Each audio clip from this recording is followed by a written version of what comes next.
இன்னவையர் புதுவை ஆண்டாளரங்கற்கு பண்ணு திருப்பாவை வல்வதியம் இன்னிசையால் பாடி கொடுத்தாள் நற்பாமாலை பூமாலை சூடி கொடுத்தாளை சொல்லு சூடி கொடுத்த சுடர்கொடியே. எல்லாமல்ல திருவரங்கத்தானுடைய அருளினால் நாம் இந்த திருப்பாவை அனுபவித்து கொண்டிருக்கிறோம். இன்று 9வது நாள். இந்த தோழியானவள் அவள் எப்படி உறங்கி கொண்டிருக்கிறாள் என்றால், உடையவனன்றோ உடைமையை காக்க வேண்டும், அவனல்லவா நம்மை காக்க வேண்டும், நாம் ஏன் செல்ல வேண்டும் என்று இருக்கிறார்கள். ஆமாம், எப்படி இருக்கிறாள்? பரதாழ்வானை போலே இருக்கிறாள். பகவானுக்கு அந்தர்யாமித்துவமாய் இளைய பெருமாளைப் போல் கைங்கரியத்தில் ஊன்றி நிற்பவர்கள் வெளியிலே இருக்கிறார்கள். உள்ளே கிடப்பவளோ பரதாழ்வானை போல் இருக்கிறாள். இதில் இப்பொழுது ஒரு வியாக்கியானத்தை சொல்லி இருக்கிறேன். இதைத்தான் இன்று விரிவாக பார்க்க இருக்கிறோம்.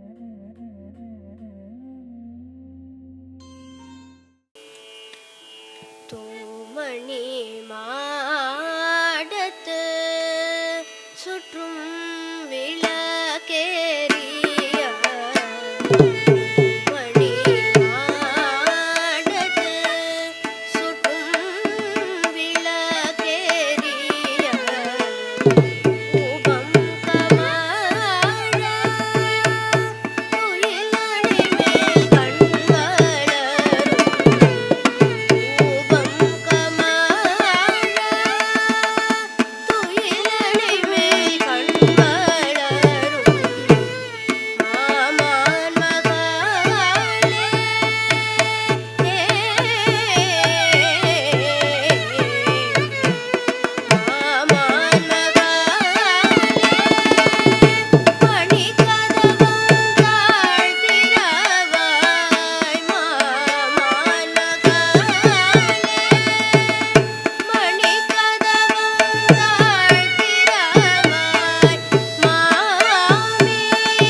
தூமணி மாடத்து சுற்றும் விளக்கரிய தூபம் கமிழத் துயிலனை மேல் கண் வளரும் மாமன் மகளே மணிக்கதவம் தாழ்திரவாய் மாமீரவளை எழுப்பீரோ உன்மகள்தான் ஊமையோன்றிச் செவிடோ அனந்தலோ ஏமப்பெருந்துயில் மந்திரப்பட்டாளோ மாமாயன் மாதவன் வைகுந்தன் என்றென்று நாமம் பலவும் நவின்று. நிறைய நாமாவை நாங்கள் சொல்லிக்கொண்டு வந்திருக்கிறோம்.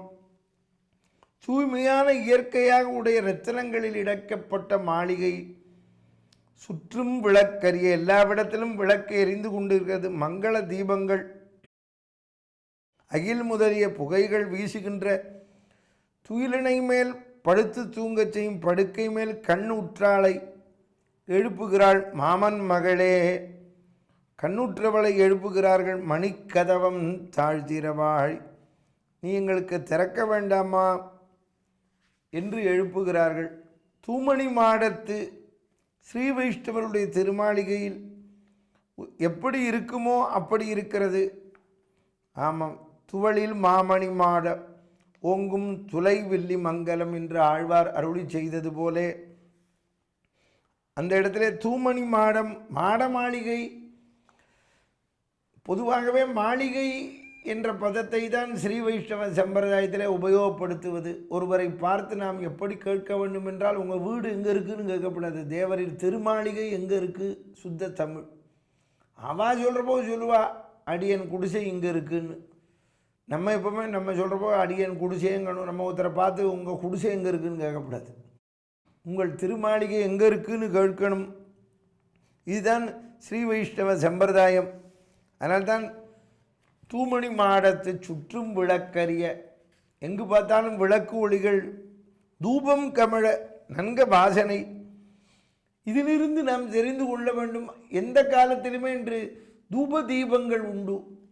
நம்ம வீட்டில் ஊதுவத்தி ஏற்றி வைக்கிறோம், சாம்பிராணி இதெல்லாம் ஏன் ஏற்றி வைக்கிறோம்? இந்த காற்றிலே புழுதி நிறைந்து உள்ளே வந்து விடும். அதுக்குத்தான் வீட்டை பெருக்கிறோம், சுத்தம் பண்ணுறோம். ஒரு வாரத்துக்கு ஒருக்க செவுத்தெல்லாம் ஒற்றழை அடித்து க்ளீன் பண்ணி வைக்கிறோம். இன்றைக்கி சொல்கிறா பாருங்க, ஓசோன் என்னவோ அது கெட்டு போச்சுங்கிற, காற்று மண்டலம் கெட்டு போச்சுங்கிற. காற்று மண்டலம் ஏன் கெட்டு போச்சு? பகவான் நாம ஒத்துரும் சொல்லலை. எங்கே பார்த்தாலும் காரை ஓட்டிக்கிண்டு பஸ்ஸை ஓட்டிக்கிண்டு புகையை உற்பத்தி பண்ணிகிட்டு இருக்கோம். நாமே தான் கெடுக்கிறோம். நாம் கெடுத்துவிட்டு கெட்டு போச்சுங்கிறோம். கெட்டு போகலை, நாம் கெடுத்தோங்கிறத ஒத்துக்கோங்க எல்லோரும். அது ஆறு கெடுத்தான்னு சொல்ல முடியாது, நம்ம எல்லோரும் தான். நம்ம எப்போவுமே பழியை இன்னொருத்தர் மேலே போடுறதில்ல. நமக்கு ஈடு நம்ம தான் எக்ஸ்பர்ட். இவா இதை பண்ணிவிட்டா, அதை அவா பண்ணிவிட்டான்னு நான் பண்ணினேன்னு ஒருத்தரும் சொல்ல மாட்டான். இப்போ எல்லோரும் தானே கார் ஓட்டுறா, எல்லோரும் தான் ஆட்டோ ஓட்டுறா, எல்லோரும் தான் ஸ்கூட்டர் ஓட்டுறா, எல்லோரும் தான் ட்ரெயினில் போகிறோம், பஸ்ஸில் போகிறோம், பிளேனில் போகிறோம், லாரி போகிறது. இவ்வளவையும் அனுப்பிவிட்டு இதெல்லாம் போகிறதுனால தான் வருதுங்கிறான். சாமானில் வெளியூருக்கு கடத்தணும்னா லாரி வேணும். ஆனால் லாரி ரோட்டில் போனாக்கா ஆக்சிடெண்ட் ஆகுதுங்கிறான். லாரி ரோட்டில் வராமல் அப்புறம் என்ன ஆகாசத்துலேயே பறப்பான்? கொஞ்சம் யோசிக்கணும். எல்லாம் நமக்கு தேவையாக இருக்குது. தேவையை பண்ணிவிட்டு நாம் கெடுத்தோன்னு சொல்லாமல் இவா தான் ஜனங்க பூரா கெடுக்கிறான்னு அடுத்த வாழை சொல்கிறான். ஆமாம், புதுசாக வீடு கட்டுறா, இருக்கிற வீட்டில் குடியிருப்போம்னு இல்லாமல் புதுசாக அங்கங்கே கிரவுண்டு வாங்கி எல்லோரும் கட்டுறோம். அப்புறம் என்ன சொல்கிறான்? மணல் திருடு போகிறதுங்கிறான். மணலை எடுத்துன்னு வந்தால் தானே கட்ட முடியும். அப்போ வீடு கட்டாதே சொல்லணும் கவர்மெண்ட்டில். அப்போ நாமே எல்லாத்தையும் பண்ணிவிட்டு அப்புறம் பள்ளமாக இருக்கிற இடத்துல போய் வீட்டை கட்டிவிடுறான். ஏரி குளம் இருக்கிற இடத்துல வீட்டை கட்டிவிடுறான். அப்புறம் மழை வந்தால் அந்த இடத்துல தண்ணி தேங்கிறது. காவேரி கரையிலே வீடை கட்டிவிட்டா. இப்போ எல்லோரும் இங்கே மெட்ராஸில் ஏரிக்கரையிலெல்லாம் வீடை கட்டிவிட்டா. வேளச்சேரி, பள்ளிக்கரணை அப்படி இப்படிலாம் சொல்கிற இடத்துல சொல்கிறாளையோ, எத்தனையோ இடம் சொல்கிறா. ஏரி குப்பம், அந்த குப்பம், இந்த குப்பம்னு கட்டுறா. கட்டிவிட்டு தண்ணி ஓடலைன்னா எப்படி ஓடும்? அது தண்ணி மொத்தமாக வரும்போது நீ ஏன் ஏரியாவில் கட்டியிருக்கேன்னு ஏரி பூந்துடுறது. ஆமாம், நம்ம அதனோட ஏரியாவில் கட்டிவிட்டு ஏரியில் தண்ணி வந்துருத்துங்கிறப்ப நாம் தப்பு பண்ணுறோம்.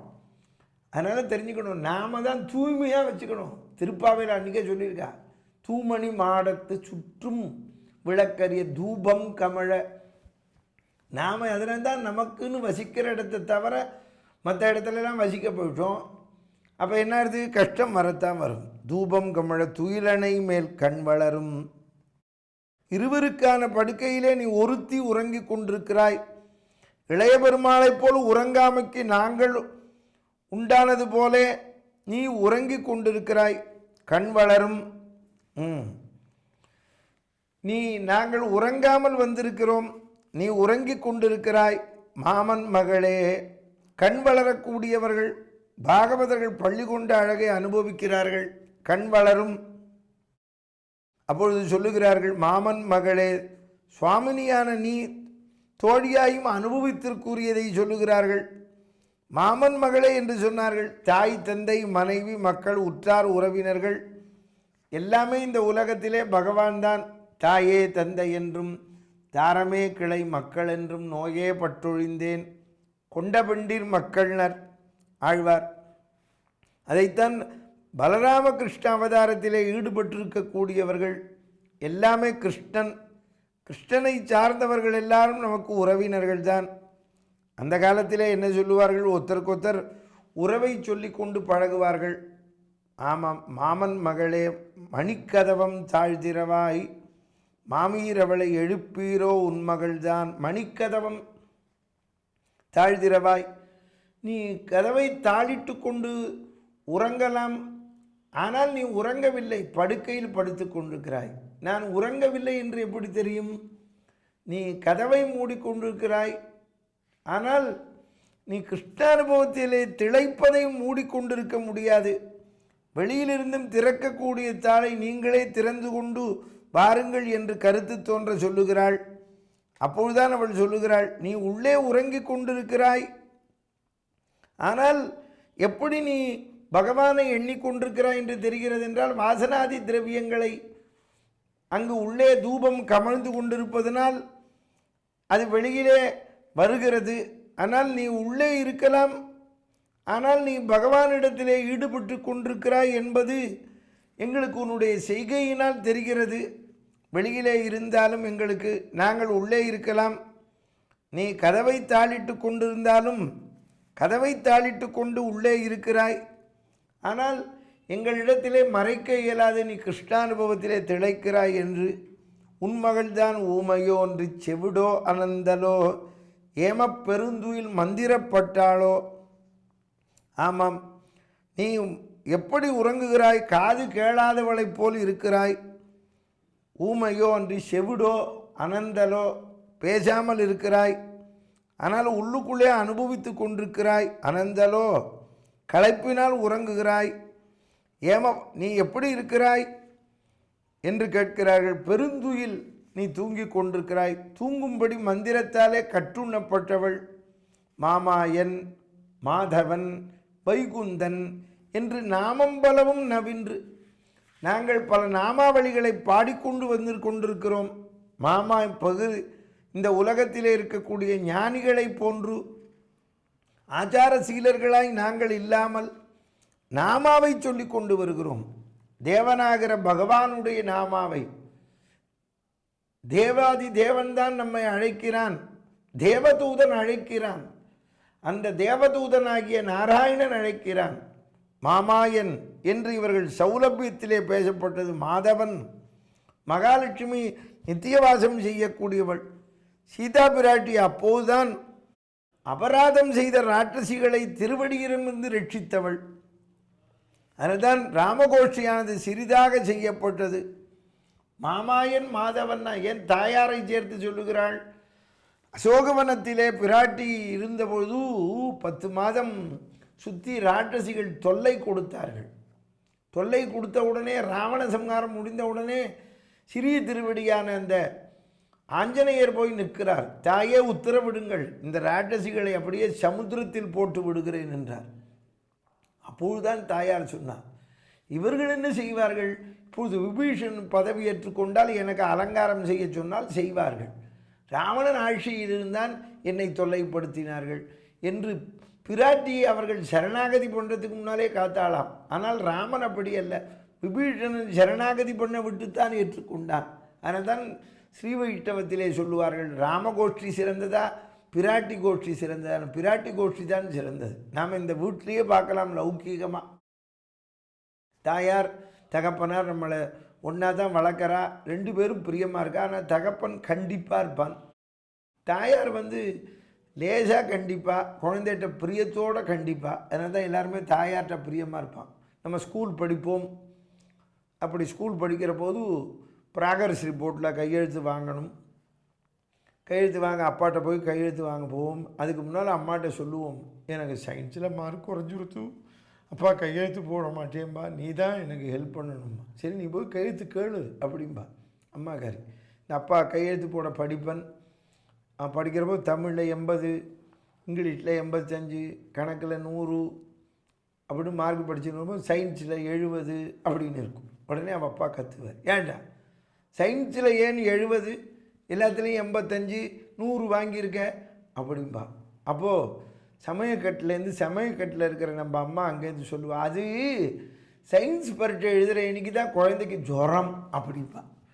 அப்போது அவள் எப்படி அரவணைச்சு பேசுகிறா பாருங்கோ. அவன் தாயார்கிட்ட சொல்லவே கூட வேண்டாம், அவள் அரவணைச்சு சொல்லுவாள். தகப்பன் கேட்டதுக்கு அப்புறம்தான் ஏற்றுக்கொள்வான். அதைத்தான் இந்த இடத்திலே சொல்லுகிறார்கள். ஸ்ரீதேவியுடன் கூடியவனான பகவான் விஷ்ணு பக்தர்களுடன் பாகவதர்களுடன் எழுந்தருளி இருக்கிறான். நாங்கள் மாமாயன், மாதவன், வைகுந்தன் என்று நாமம் பலவும், நாங்கள் நாமாக்கள் பல சொல்லிக்கொண்டு வந்திருக்கிறோம். உன்னை தேடிக்கொண்டு நாங்கள் நாமாவை சொல்லிக்கொண்டு, அதான் பகவான் நாமாவை இப்பொழுது மார்கழி மாதத்தில் ஏன் பஜனை பாடுகிறார்கள், தெருப்பூரை எல்லாரையும் எழுப்புகிறோம். நாமாவளி பாடிக்கொண்டு போக வேண்டும். அந்த நாமாவளியை பாட பாட, பகவன் நாமாவை பாட பாட எல்லோருக்கும் புத்துணர்வு வரும். ஆமாம், அவன் நாமாவை பாடிக்கிட்டே அடியார்கள் போறாளோ இல்லையோ, ராதே ராதே ராதே ராதே ராதே கோவிந்தா ராதே கோவிந்தா பிருந்தாவனச்சந்திரா அநாதநாத தீன பந்தோ ராதே கோவிந்தா பக்தவத்சலா பாகவத பிரிய ராதே கோவிந்தா ராதே கோவிந்தா பிருந்தாவனச்சந்திரா அநாதநாத தீன பந்தோ ராதே கோவிந்தா. அப்போ அவன் நாமாவை சொல்லிட்டு போகிறான். ஒரு நாமாவளியாக பாடுறான். தசரதநந்தன ராம ராம் தயா சாகர ராம ராம் பசுபதி ரஞ்சக ராம ராம் பாப விமோச்சன ராம ராம் லக்ஷ்மண ஜெயவித ராம ராம் லக்ஷ்மி மனோகர ராம ராம் சூக்மஸ்வரூப ராம ராம் சுந்தர வதன ராம ராம் தசரத நந்தன ராம ராம் தயா சாகர ராம ராம். இப்படி பகவான் நாமாவை சொல்லிட்டு போகணும். அன்றே ஆண்டாள் சொல்லி கொடுத்துருக்கா. நாமம் பலவும், மாமாயன், மாதவன், வைகுந்தன் ஏற்கனவே சொல்லியிருக்கா. மாயனை மண் வடமதுரை மைந்தனை மாமாயன் மாதவன். மாதவன் என்ன அர்த்தம்? மகாலட்சுமியை மார்பிலே தரித்தவன். ஆம், லக்ஷ்மிநாதன். அந்த லக்ஷ்மி ரமணனை பாடணும். அவன் பார்க்கடல் வேந்தன் ஏற்கனவே சொல்லியிருக்கா. பையத்து இன்ற பரமன் அடிபாடி. ஆமாம், அந்த நாமாவளியை சொல்லிக்கொண்டு, நாமாவளின நாவளின வரிசை, இறைவனுடைய நாமாவை வரிசைப்படுத்தி சொல்லணும். ஆண்டாள் சொல்லி கொடுத்துருக்கா. மாமாயன், மாதவன், வைகுந்தன் என்று நாமம் பலவும் நவின்றேலோர் எம்பாவாய். நாமம் பலவும், பேரும் பல பலவே. ஆழ்வார் சொன்னார். அவனுக்கு எத்தனை 1000 நாமா இருக்கு. பேராயிரம் படைத்தவன், 1000 நாமாக்கள் இருக்கு. அவன் விஷ்ணு சகஸ்ரநாமா என்று சொல்லுகிறோம். சகஸ்ரம்னா எல்லாரும் தெரிஞ்சுருக்க. 1000னா 1000ங்கிற அர்த்தம் இல்லை, நிறையன்னு ஒரு அர்த்தம். நிறைய பேர் இருக்கு அவனுக்கு. ஆமாம், எத்தனை பேர் இருக்கு அவனுக்கு. அவனுக்கு ஈடும் உலகத்தில் கிடையாது. அவன் நாமாவுக்கு ஈடும் கிடையாது. இதனால்தான் நாம அவனுடைய நாமாவை தான் குழந்தைகளுக்கு வைக்கிறோம். மாதவன், கேசவன், தாமோதரன், இப்படி அவன் நாமா வைக்கிறோம். ராமா, கிருஷ்ணா, கோவிந்தா என்று வைக்கிறோமே. என்ன காரணம்? நாம் அந்த குழந்தையை கூப்பிடுகின்ற அந்த பிரேமையிலாவது பகவன் நாமாவை சொல்கிறோமே. ஏ தசரதே, ஏ கேசவா, ஏ நாராயணா கூப்பிடுறோமே, ஏ கோவிந்தா கூப்பிடுறோமே. அந்த சப்தம் இருக்க, அந்த சப்தத்துக்கு உண்டான மதிப்பு போய் சேரும் அந்த குழந்தைக்கு. அந்த நாமா வீட்டிலே அந்த நாமா ஒலித்து கொண்டு இருக்கும். இந்த நாமாவை சொல்லியாச்சுன்னா அப்புறம் நம்ம வீட்டை தேடிட்டு வரும்போதே, இப்போ நம்ம பையன் பேர் மாதவன், கோவிந்தன், கேசவன் என்று வைக்கிறோம். அப்படி பேர் வச்ச உடனே அவனோட ஃப்ரெண்டு வரான். 8ஆம் கிளாஸ் படிக்கிற போது கேசவன் இருக்கானா அப்படின்னு தான் வரான். அப்போ நம்மாத்தில் கேசவன் இருக்கான். அப்போ நம்மாத்தில் பகவான் இருக்கானே, கோவிந்தன் இருக்கானா, கிருஷ்ணன் இருக்கானா என்று கேட்கிறார்களே, ராமன் இருக்கானா என்று கேட்கிறார்களே. எங்கே இருக்கானான்னு ஏன் கேட்குற? இருக்கானே, கேசவன் இருக்கான். அப்போ கேசவன் இல்லைன்னு சொல்ல மாட்டோம், வெளியில் போயிருக்கான் என்று சொல்கிறோம் அல்லவா. பள்ளிக்கூடம் போயிருக்கான், ரயில்வே ஸ்டேஷனுக்கு போயிருக்கான். அப்போ கேசவன் இங்கே இல்லையே சொல்லலை, எங்கேயோ போயிருக்கான். அதைத்தான் இங்கு சொல்லுகிறார்கள். கேசவ மாமாயன், மாதவன், வைகுந்தன். அவன் யாரா? வைகுந்தத்திலே இருப்பவன். எளிமையாக வந்திருக்கான் நமக்காக ஆயர்பாடியில். அதுதான் போன பாசுரத்திலே பார்த்தோம். உயர்ந்த ஸ்தானத்திலே இருப்பவன் எளிமையாக வந்தால்தான் கொண்டாடுவோம். மாமாயன், மாதவன், வைகுந்தன், வைகுண்டமாகிற மேலான உலகில் ஜெகத் சுவாமியா இருக்கான். அவன் ஸ்ரீதேவியோடு இருக்கான். ஸ்ரீதேவி ரமணன அப்பதிம்மப்பன்ன. அவன் கூப்பிடுற போது ஸ்ரீதேவி ரமணன் அப்படி கூப்பிடுறோம். கூடியவனான பகவான் பக்தர்களோடு பாகவதர்களோடு எழுந்து இருக்கிறான். நமக்கு எப்பவுமே வைகுண்டத்தில் பகவான் இருக்கான், போய் பார்க்க முடியாது. பகவானே ஏன் வைகுண்டத்தில் இருக்கிறத விரும்பலை? அங்கே இருந்தால் சுற்றி 33 கோடி தேவானும் இருப்பான். அவன் பகவானே வெளியில் போக முடியாது.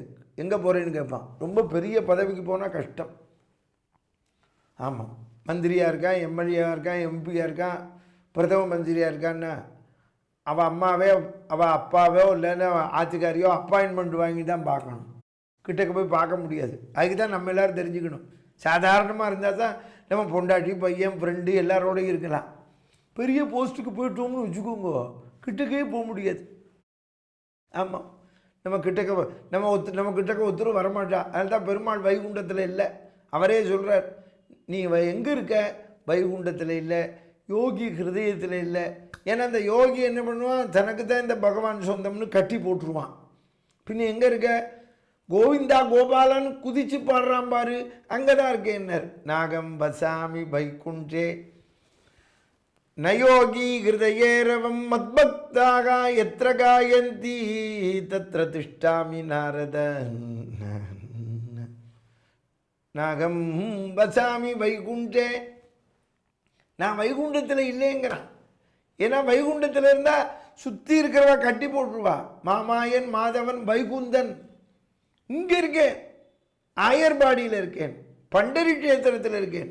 விட்டலா விட்டலா விட்டலான்னு பாடிக்கொண்டு இருக்கிறார்கள் 24 மணி நேரம். ஏகாதசி என்று உண்ணாமல் உறங்காமல் பாடுகிறார்கள் பண்டரி கஷேத்திரத்தில். பாண்டுரங்கா பாண்டுரங்கா விட்டலா விட்டலா என்று குதிக்கிறார்களே. அவன் சொல்கிறான், எங்கே இருக்கேன்னா மத்பக்தாக எத்திர காயந்தி தத்ர திருஷ்டாமி. அவன் பக்தன் ஹிருதயத்தில் இருக்கானாம்.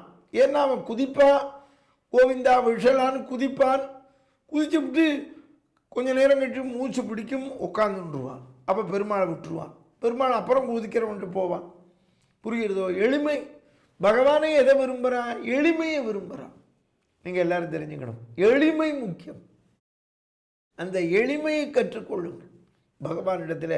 அதைத்தான் நீங்கள் ஆண்டாள் சொல்கிறா. மாமாயன், மாதவன், வைகுந்தன் என்று நாமம் பலவும். நாங்கள் எல்லா நாமாவுக்கும் சொல்லிட்டு வந்திருக்கோம். விஷ்ணோர் கானஞ்ச நிறுத்தஞ்ச நடனஞ்ச. அப்படி குதித்து பாடுறான். விட்டல விட்டல விட்டல பாண்டுரங்கான்னு குதிக்கிறான். விட்டல் விட்டல் விட்டல் விட்டல் விட்டல் விட்டல் விட்டல் விட்டல் விட்டல்னு பாடுறான். எங்கேயானு உண்டு பாடுற இடத்துல வைகுண்டபதி வைகுண்டபதின்னு பாடுறானோ? ஏன்னா அவனுக்கு எளிமையானவன் இல்லை, கிருஷ்ணன் தான் எளிமையானவன். மாமாயன், மாதவன், வைகுந்தன். அந்த வைகுந்தன் தான் கிருஷ்ணனாக வந்திருக்கான். எல்லாருமே இந்த உலகத்தில் தெரிஞ்சுக்கோங்க, எளிமையை தான் விரும்புவான்.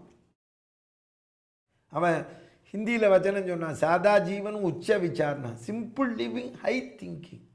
இப்போ நம்ம ஒருத்தரை போய் பழகிறோம், பழகிட்டு வந்தோடனே சொல்கிறோம், எப்படி அவர்? நல்ல கலெக்டர் சார், சிம்பிளாக இருக்கார்.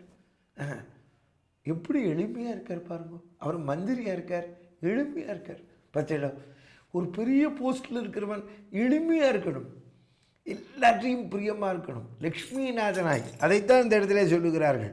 அவன் பேரும் 1000 பிறபல உடைய எம்பெருமான் என்று நாமம் பலவும் நவின்று.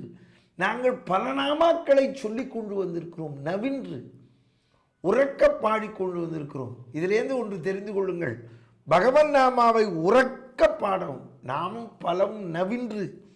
இந்த நவின்றுங்கிற பதத்துக்கு ரொம்ப அருமையான வியாக்கியானம் எழுதினார். நவின்று என்று சொன்னால் என்னென்ன? பல திருநாமங்களை நாங்கள் சொல்லிவிட்டோம், உறக்க சொல்லி கொண்டு வருகிறோம் என்ற நவிலுதல்.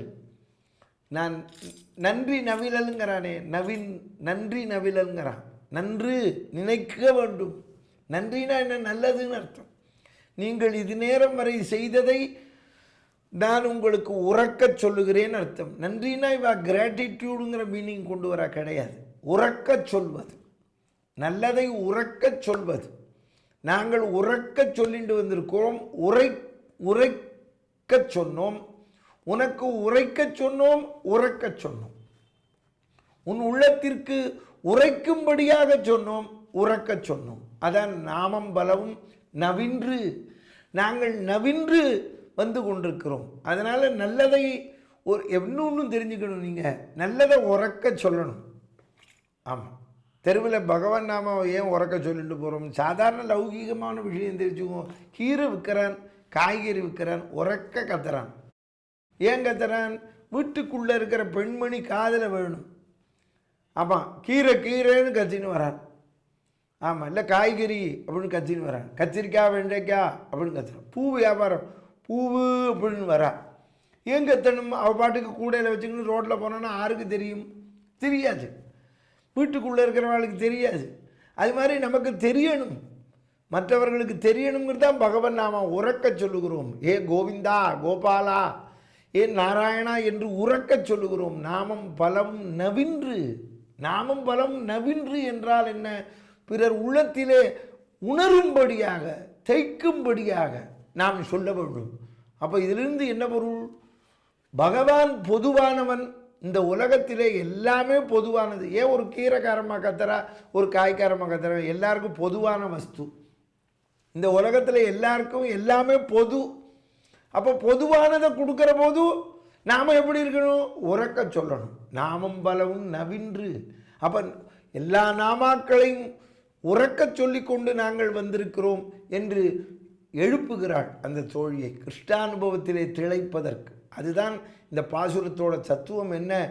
நாம் தெரிந்து கொண்ட நாமாவை உமையோ செவிடோ உன் காதல வேளையா நான் உறக்க சொல்கிறேன் என்று சொல்லிக்கொண்டே இருக்க வேண்டும். அதுதான் நம் வாழ்க்கைக்கு மேன்மையானது என்று ஆண்டாள் நாச்சியார் அழகாக எழுப்புகிறார்கள். பாதகங்கள் தீர்க்கும் பரமனடி காட்டும் வேதம் அனைத்துக்கும் வித்தாகும் கோதை தமிழை ஐந்துமைந்தும் அறியாத மானுடரை வையம் சுமப்பதும் வம்பு வசுதேவ சுதம் தேவம் கம்சச்சாணூரமர்தனம் தேவகி பரமானந்தம் கிருஷ்ணம் வந்தே ஜெகத்குரும் என்று கூறி இந்த அளவில் திருநிறைவு செய்கின்றேன்.